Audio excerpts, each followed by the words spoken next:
అస్వస్థతకు గురైన వంగవీటి రాధ త్వరగా కోలుకోవాలని కోరుతూ నారా లోకేష్ యువజన ఫౌండేషన్ ఆధ్వర్యంలో పెద్ద మార్కెట్ శివాలయంలో ప్రత్యేక పూజలు నిర్వహించినట్లు ఫౌండేషన్ రాష్ట్ర అధ్యక్షులు మండపక సుబ్బు తెలిపారు.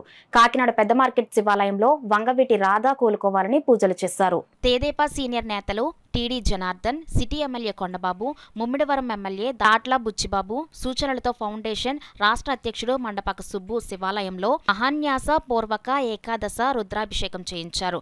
అనంతరం అన్న జనార్దన్ క్యారేజ్ ద్వారా ఫౌండేషన్ ఉపాధ్యక్షుడు చెరుకురి సాయిరాం వర్మ, గౌరవ అధ్యక్షులు చుండ్రు వీర్రాజు చౌదరి సహకారంతో 858వ రోజు పేదలకు అన్నదానం చేశారు. ఈ సందర్భంగా సుబ్బు మాట్లాడుతూ రాధా అస్వస్థత నుండి త్వరగా కోలుకుని తెలుగుదేశం పార్టీ కార్యక్రమాల్లో పాల్గొనాలని అన్నారు.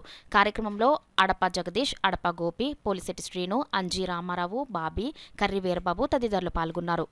మహాన్యాసపూర్వక ఏకాదశి రుద్రాభిషేకం మరియు పేదలకు భోజన వసతి కల్పించిన చెరుకురి సాయిరాం వర్మ గారికి, చుండ్రు వీర్రాజు చౌదరికి, అదేవిధంగా రాష్ట్ర రాధా యూత్ గారికి నా హృదయపూర్వక అభినందనలు తెలుపుతూ త్వరగా కోలుకొని మరలా తెలుగుదేశం పార్టీకి మరెన్నో సేవలు అందించాలని కోరుకుంటూ మీ రాష్ట్ర అధ్యక్షులు మండపాక సుబ్బు.